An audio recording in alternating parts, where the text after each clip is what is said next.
Y les quiero hablar de cómo funciona el Estado. En lo fundamental, el Estado colombiano está diseñado para que funcione de forma mafiosa.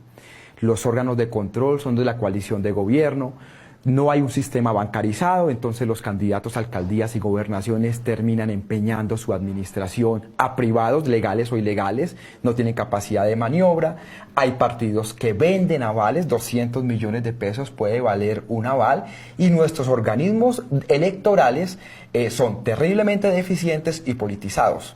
Por ejemplo, Colombia no tiene un tribunal electoral. Por ejemplo, los magistrados del Consejo Nacional Electoral son elegidos por el Congreso. Es que yo elijo a mis amigos para que me vigilen a mí. Totalmente ineficiente.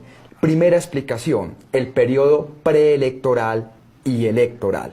Un candidato de cualquier alcaldía puede ser de una ciudad intermedia de 100.000 habitantes, puede ser un pequeño municipio o puede ser una gran ciudad. Primero tiene que ir a negociar el aval con un miembro de un partido político. Si es un candidato muy conocido, les piden apoyo participativo y burocrático, o en otro caso, les cobran por el aval. En ese caso, puede valer hasta 200, 300 millones de pesos la compra de un aval. Incluso hay candidatos que les encantan las coaliciones y que tienen 3 o 4 o 5 avales y están negociando cargos burocráticos y la compra del aval. Algo más dramático, que en principio parecería que defendería la democracia, es el famoso, o son los famosos movimientos que recogen firmas. Y esto se hace, son candidatos tradicionales, súper conocidos, que van a tener avales de todos los partidos, pero esto se hace para hacerle trampa al sistema electoral, porque cuando usted recoge firmas puede comenzar la campaña 2 o 3 meses antes y así, como se dice popularmente, mamarle gallo al sistema electoral.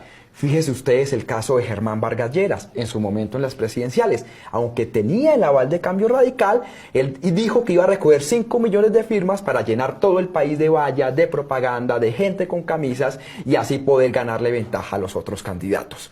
Ese es el primer momento, cuando tú consigues el aval, vas y buscas plata para pagar ese aval, quedas empeñado con ese partido político y luego, que es el segundo momento, tienes que conseguir plata para la campaña electoral. Luego viene un segundo momento, que es la campaña electoral, y aquí pasan dos situaciones. Por un lado, hay unos topes en las campañas electorales. Esos topes, en general, son burlados fácilmente porque el sistema colombiano no está bancarizado. Se dice, no, son 700 millones, 800 millones, pero hoy la gobernación de La Guajira puede valer 3 o 4 millones de dólares. El ñoño Elías en su momento se gastó 15.000 millones de pesos para una campaña a Senado, así que nadie vigila los topes. ¿Qué es lo que pasa? Que el candidato, usted como ciudadano o yo no tengo 3.000 millones de pesos para competir por una alcaldía en Jumbo o en Palmira o en Bello, Antioquia, no los tengo. Entonces, además de empeñar mi candidatura, mi ejercicio ya en la alcaldía o la gobernación con el partido político, lo tengo que empeñar con privados, que los hay de dos tipos.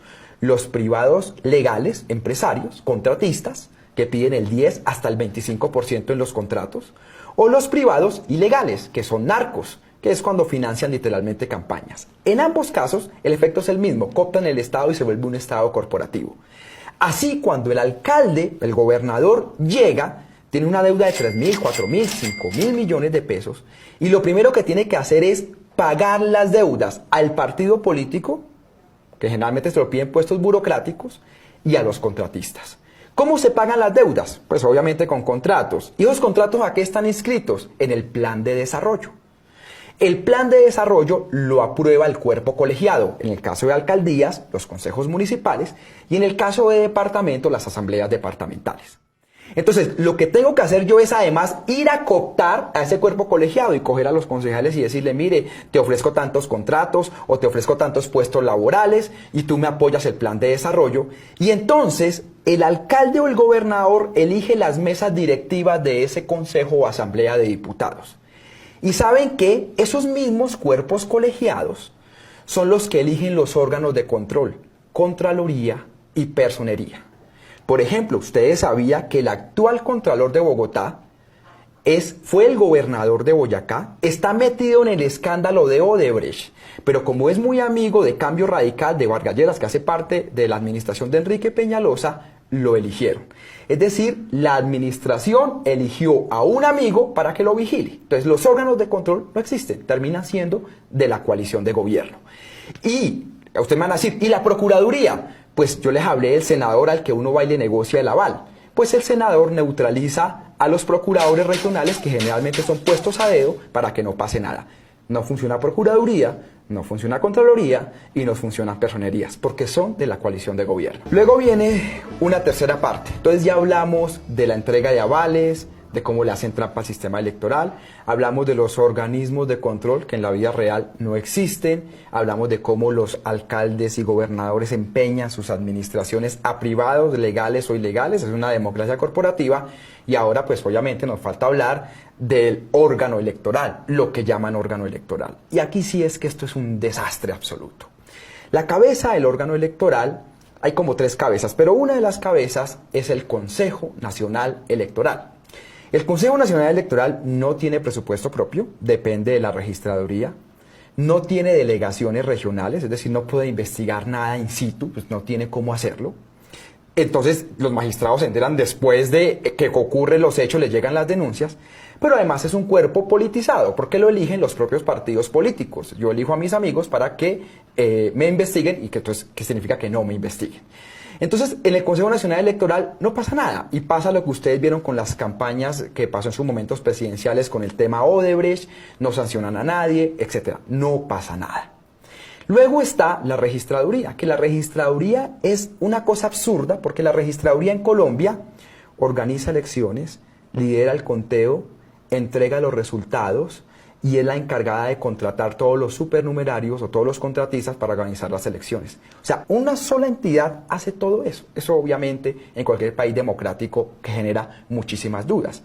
Ese fue el debate, por ejemplo, que dimos en la Fundación Paz y Reconciliación con los famosos formularios E14. ¿Se acuerdan lo que les contaba del salto del canguro, de cómo modificaban los votos, que aparecían y desaparecían milagrosamente votos? Y, por ejemplo, el registrador y el Consejo Nacional Electoral demoraron la auditoría a los software electorales, que lo iba a hacer una empresa llamada IFEX, y no lo hicieron. O sea, hoy no sabemos si hay auditoría o no hay auditoría a 4 meses de elecciones.